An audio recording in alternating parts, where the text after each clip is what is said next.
Salut les amis de RFLJ, j'espère que vous allez bien. On se retrouve aujourd'hui pour une... Qu'est-ce qu'il a à râler le monsieur là? Tu m'as pas laissé le temps de parler, bordel. Bah, vas-y parle, qu'est-ce qui t'arrive? Bon allez, on se retrouve aujourd'hui pour une nouvelle vidéo avec une belle Seat Ibiza dans la continuité de, notre partenariat avec SNEGP Château Arnoux. Encore une voiture qui nous prête aujourd'hui. Cette fois-ci c'est une voiture qui, entre guillemets, il lui appartient parce que c'est une voiture de courtoisie, un véhicule de courtoisie, contrairement à la Barth la dernière fois qui était elle une voiture, voilà, en vente, une voiture d'occasion. Eh bien on va vous montrer ça tout de suite. Donc voilà la belle Seat Ibiza que vous voyez ici en long, en large, en travers. Elle date de 2019, donc madame n'a qu'un an. Ouais, 28 juin 2019, elle est neuve, elle appartient donc, comme je vous l'ai dit, à SNEGP Auto à Château Arnoux. C'est une... alors, niveau des générations d'Ibiza, je pense qu'elles ont quand même un lien avec toutes, elles ont un lien, mais celle-là, elle est, je sais pas, elle a quelque chose dans son profil qui est vachement sympa. Alors je la trouve un peu plus longue que les anciennes. Alors en génération ça doit être quoi, la 3 ou 4e peut-être? Il me semble que c'est une version 3, non? Alors un peu plus, un peu plus. Je pense 4 ou 5. Je ne suis pas trop ça pour ça. Ouais, donc alors dans le profil on peut, comme on discutait tout à l'heure avec René, on comparait l'Ibiza avec la 208. Je disais que l'Ibiza me paraissait moins compacte que la 208, hein, c'est-à-dire un petit peu plus longue. Elle est plus longue. Voilà, elle ressemble un peu plus, elle est un peu plus longue dans le profil. Ressemble un peu plus à sa grande sœur qui est la Léon. Et d'ailleurs c'est pour ça, je pense que on a souvent tendance à confondre Ibiza et Léon. Moi je préfère, parce que peut-être que vous le savez, nous on aime bien les grandes voitures. C'est pour ça qu'on roule en Diane et en 205. C'est ce que j'allais te dire, c'est pour ça qu'on roule avec une deux citadines de deux époques différentes. Mais c'est vrai, non, mais en parlant de voitures principales, etc., voitures daily, on va dire, René et moi, on est plus fans des grandes voitures. Donc c'est vrai que l'Ibiza nous correspondrait un peu plus dans le profil que par exemple une 208. J'en ai déjà conduit une dans cette version-là, c'était ma 207. Ma 207 était dans cet esprit-là de... bon, ça a coupé, mais c'était une citadine et c'était dans le même esprit, quoi.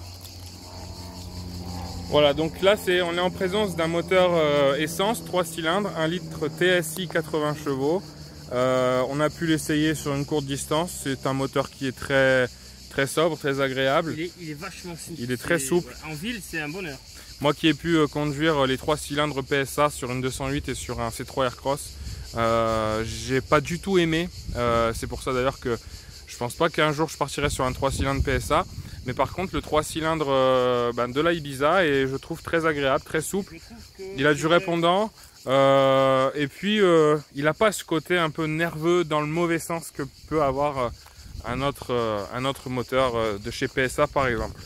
J'ai déjà conduit la Ford Fiesta avec son moteur 3 cylindres. Ouais, moi aussi d'ailleurs. Aussi. Toi, t'en as pensé quoi par exemple? Alors moi le 3 cylindres de chez Ford, je l'ai beaucoup aimé et je trouve qu'il se rapproche beaucoup plus de ce moteur Volkswagen du coup, hein, parce qu'il ne faut pas oublier que Seat appartient à Volkswagen et que du coup là en gros on a une Polo espagnole.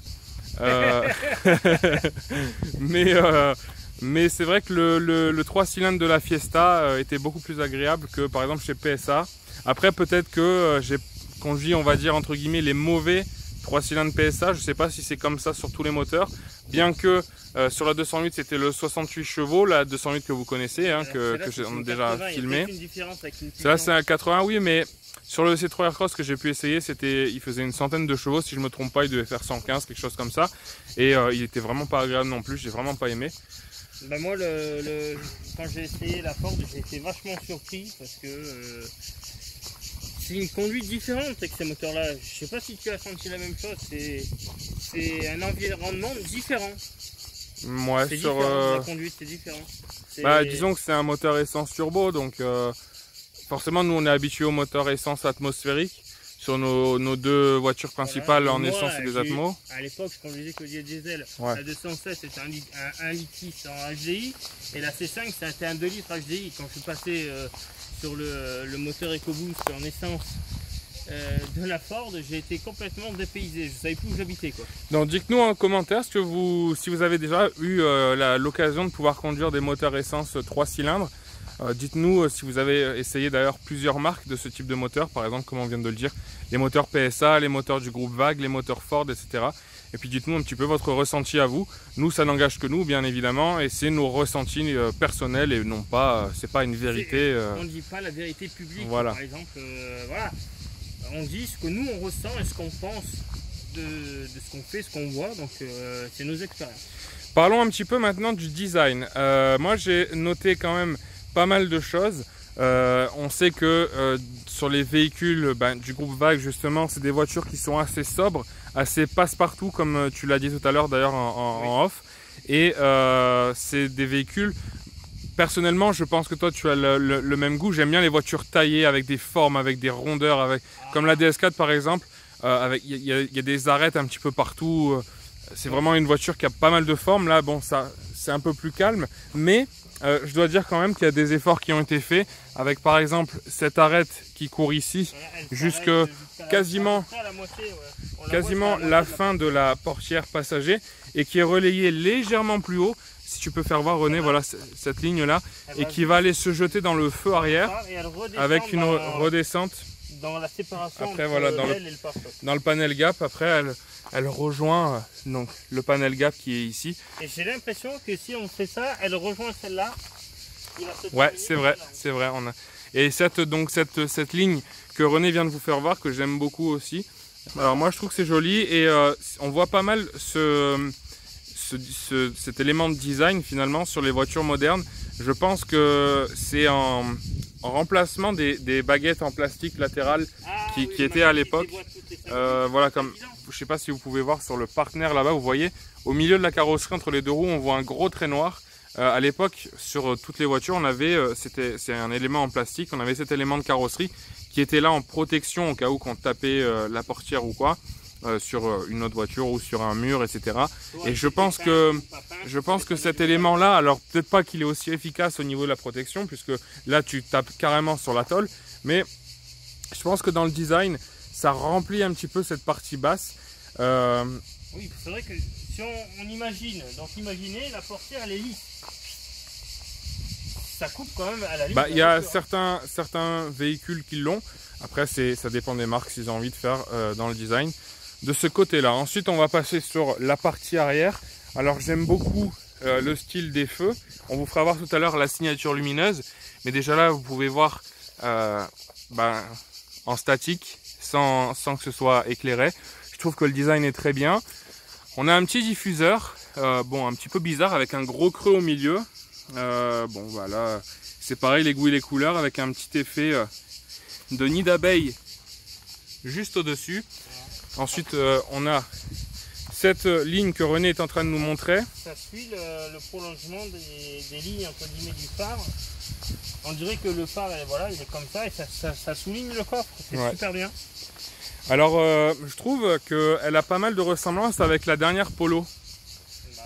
Bon, en même temps, c'est sa demi-sœur, mais voilà, je trouve que les trois entre Polo, Ibiza et Léon, elles ont toutes des correspondances. Oui, de toute façon, c'est les mêmes plateformes. Les mêmes plateformes. Ouais. Même la Skoda Fabia est sur cette plateforme-là.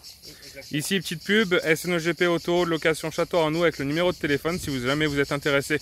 Par exemple, pour louer cette Seat Ibiza, vous avez juste à appeler et puis Marc, qu'on salue d'ailleurs, vous fera un devis et vous pourrez, si vous avez envie, l'essayer, vous pourrez l'essayer.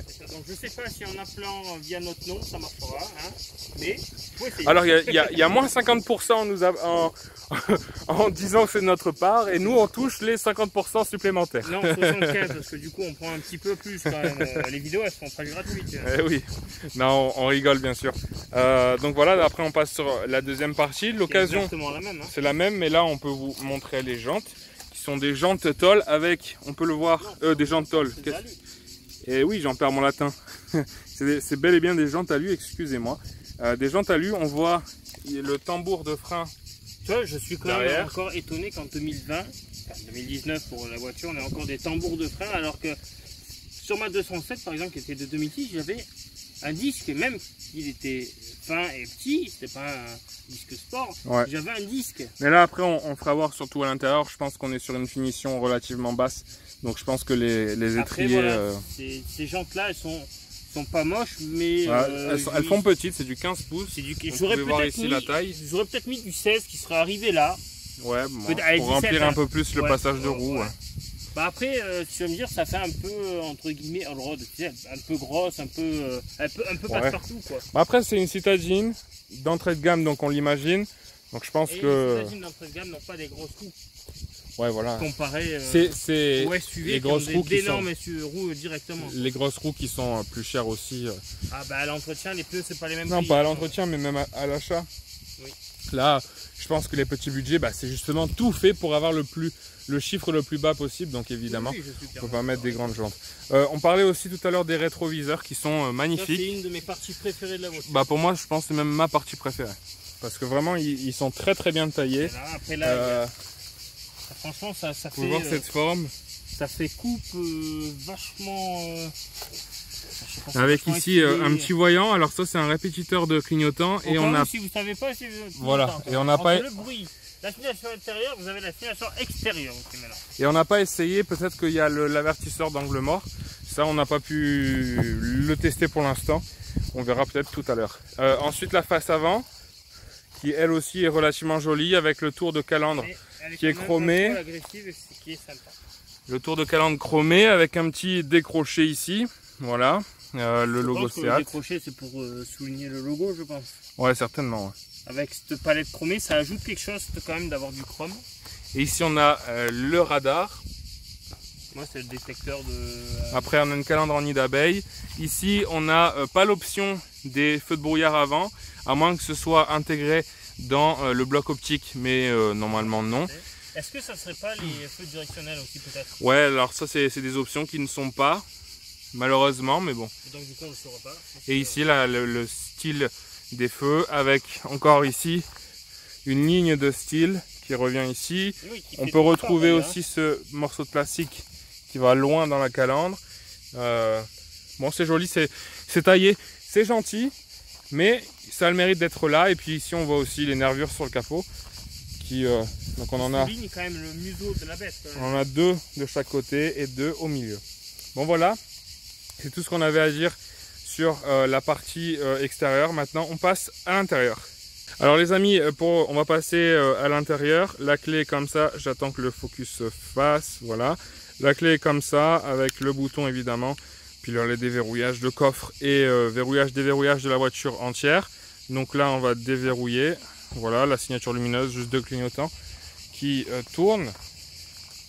René nous a ouvert la portière. Voici l'entrée pour le conducteur. Alors qu'en d'habitude on va mieux vous faire voir côté passager, mais là c'est important de vous voir un petit peu qu'est-ce qu'on voit quand on s'approche de la voiture. Est-ce que tu peux montrer l'arrière aussi s'il te plaît? Voilà l'arrière qui est tout simple. Voilà, une banquette, un tiers de tiers. Quand même qu'il y a pas mal de place pour les jambes. On a quand même les vitres électriques. On va passer à la garniture de porte.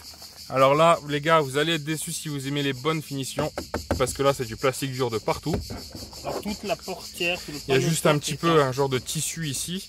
Sinon, c'est un poil moussé. C'est le seul, c'est pour le coude, c'est pour éviter d'avoir des. Sinon, c'est du plastique dur partout et il n'y a pas que la portière. Tout l'intérieur est comme ça. Vous allez voir après.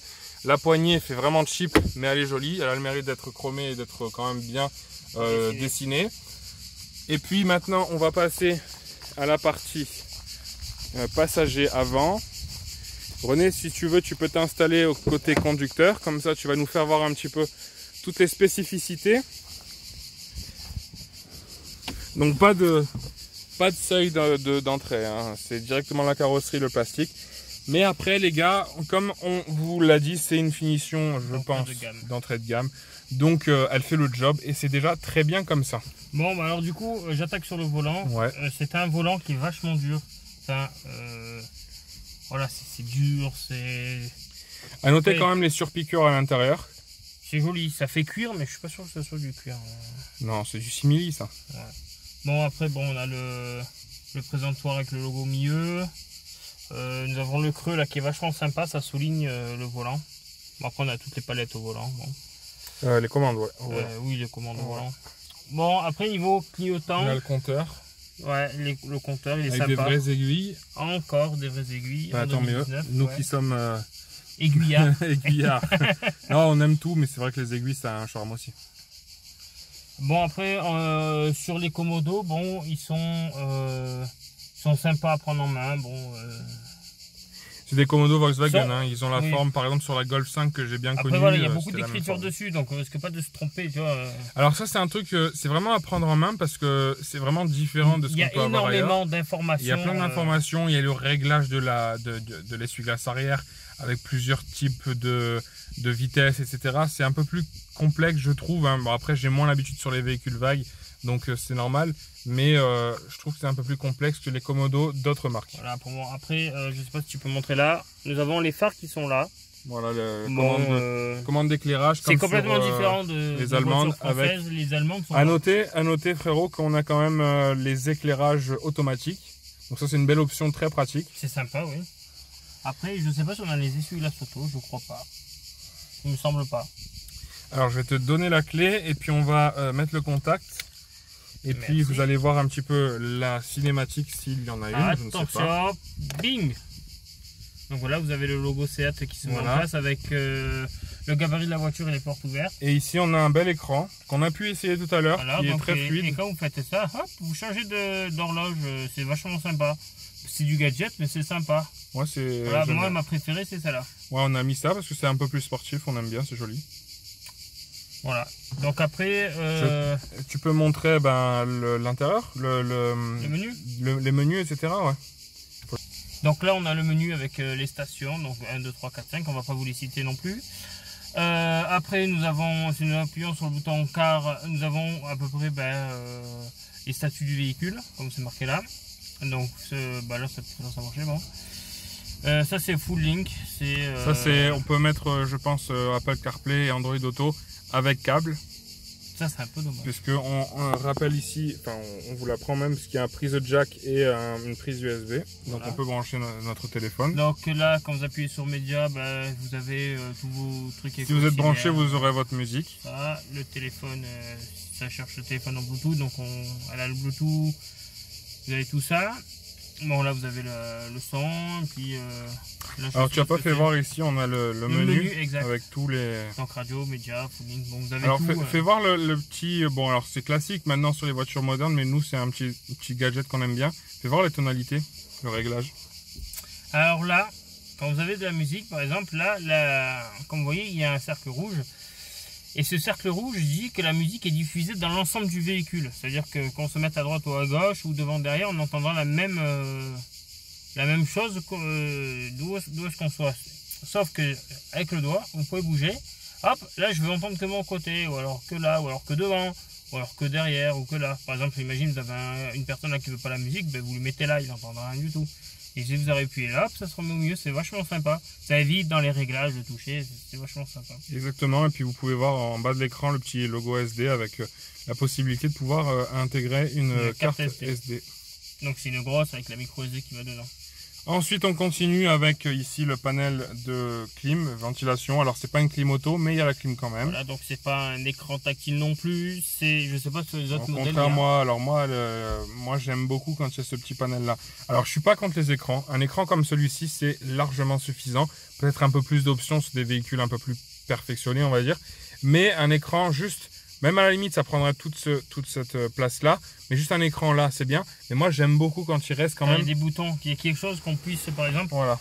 Je sais plus sur quel véhicule que j'avais roulé avec les options de ventilation et c'était sur l'écran. Oui, il y a pas mal, par exemple sur Tesla, c'est une horreur parce que vous êtes là à chercher vos ventilations, vous regardez même plus la route, c'est une horreur. Ouais. Donc là vous avez vos boutons. Ici un petit rangement, alors qui n'est pas, c'est pas un chargeur à induction, c'est juste un rangement, vous pouvez mettre votre téléphone. La boîte à vitesse, le pommeau qui est relativement joli. La boîte qui est d'ailleurs, on l'a pas parlé, qui est assez fluide. Hein. Elle est très fluide, on sent vachement les rapports quand on les passe, c'est sympa. Et ici ensuite on a juste deux options, le start and stop qu'on désactive verrouillage, tout le temps parce qu'on n'aime pas le start and Je stop. ne supporte pas ça. Et puis le verrouillage. Ici des porte-gobelets, un frein à main. Et attention, je vais vous montrer Des une petits rangements. innovation. Hop. Et un... Oh bah non, pas un Ben non, allume-cigare. non. Vous y avez cru, mais non. C'est qu'un morceau de plastique. Mais c'est tant mieux puisque aujourd'hui on ne fume plus dans les voitures s'il vous plaît. Et ce que je veux souligner, c'est la poignée du frein à main qui est vachement sympa. Sur piqûre grise, le lambeau chromé. Ouais. Ça fait bien, j'aime bien. Et ici ensuite la planche de bord dans son intégralité avec les aérateurs. Et puis un petit truc qui ressemble encore une fois à la dernière Polo, c'est on va dire la partie du milieu de la planche de bord qui est colorée. Alors là elle est gris anthracite, ouais. Mais je sais pas si c'est comme ça sur toutes les Polos, mais les Ibiza. Mais je sais que sur les Polos par exemple, cette planche là est couleur carrosserie. Bon par contre, voilà, partout les gars, comme on vous l'a dit, voilà, c'est du plastique, bien dur. Ici une petite boîte à gants. Et puis voilà un miroir de courtoisie qui n'est pas éclairé. Ça c'est la petite option fétiche de René depuis qu'il avait eu sa 207. Et puis les plafonniers. Voilà, donc après là, moi ce que je tiens à souligner, c'est la planche de bord qui est complètement linéaire. C'est lisse quoi. Vous n'avez pas de rangement, vous n'avez rien. Ouais, enfin maintenant, de toute façon avec les airbags, il n'y a plus trop la place pour ça. Et puis ici on a un tweeter à chaque côté. Voilà les gars, je vais vous faire voir la tronche du siège qui est plutôt jolie, simple mais jolie. Voilà, vous voyez donc c'est du tissu, mais tissu avec plusieurs couleurs. Donc c'est quand même assez sympa. Voilà, et puis on vous a pas fait voir le coffre. Donc l'ouverture basique chez Vague, c'est le logo qui bouge. Qui est vachement pratique. Puis voilà, un petit coffre. Un petit coffre, mais il est plus profond. C'est-à-dire quand même, si on a quelque chose de lourd, quand même, il faut vachement le soulever quand même. Et puis si tu peux faire voir en dessous la roue de secours, qui n'en est pas une. Ah, fallait pas le dire, fallait le faire découvrir. Attention, tadam. Voilà, ici on a tout le matériel de secours en cas de crevaison avec un compresseur. Et puis ici la bonbonne, ça c'est le produit qu'on injecte dans le pneu qui est crevé. Et le crochet d'attelage, des petites babioles. Voilà, on va terminer cette vidéo. Si tu peux mettre les phares pour qu'on puisse voir la signature lumineuse. Alors je sais pas si on va bien la voir là, mais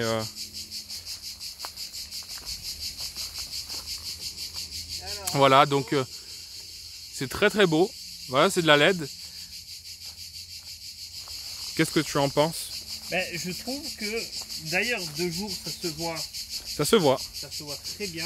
Ouais. Et ça souligne encore les lignes du coffre. Ça souligne les côtés triangulaires de la Ibiza. Ouais. C'est vrai que maintenant, en y pensant bien, la Ibiza, d'ailleurs, c'est pas la seule, hein, chez Seat, le style est comme ça. Le style des Seat récentes, et ils ont pas mal de côtés rectangulaires comme le rétro, les feux, les phares. Ici, on a un feu diurne qui est assez original. C'est allumé ou pas? Ouais, Seat Lighting. Donc lumière de chez Seat. Et là, comme on peut voir, c'est encore triangulaire. Il y a plein de petits points. C'est un seul machin, mais il y a plein de petits points à l'intérieur. Quand on s'approche, c'est vachement joli. Voilà, donc voilà les amis. Voilà pour cette vidéo sur une Seat Ibiza de 2019. J'espère que ça vous a plu. Encore merci à Marc de la SNEGP Château Arnoux. Vous retrouvez toutes les informations dans la vidéo. On a filmé le numéro de téléphone et puis vous retrouverez dans la description juste en dessous si vous avez besoin de renseignements. On rappelle son activité. Donc c'est un garage qui fait aussi dépannage. Donc voilà. Voilà, garage, dépannage, changement de pneus, carrosserie, vente véhicules neufs, occasion, puis la location de véhicules aussi. Donc voilà. Voilà. C'est terminé, n'hésitez pas à nous suivre sur Facebook, Instagram, YouTube, RFLJ Auto Collection. Voilà, et puis partager, commenter, vous abonner et mettre un petit commentaire. Voilà les amis. Donc, et un petit pouce bleu bien sûr. Et le pouce bleu. Allez, ciao, allez, les amis. Salut les amis, ciao.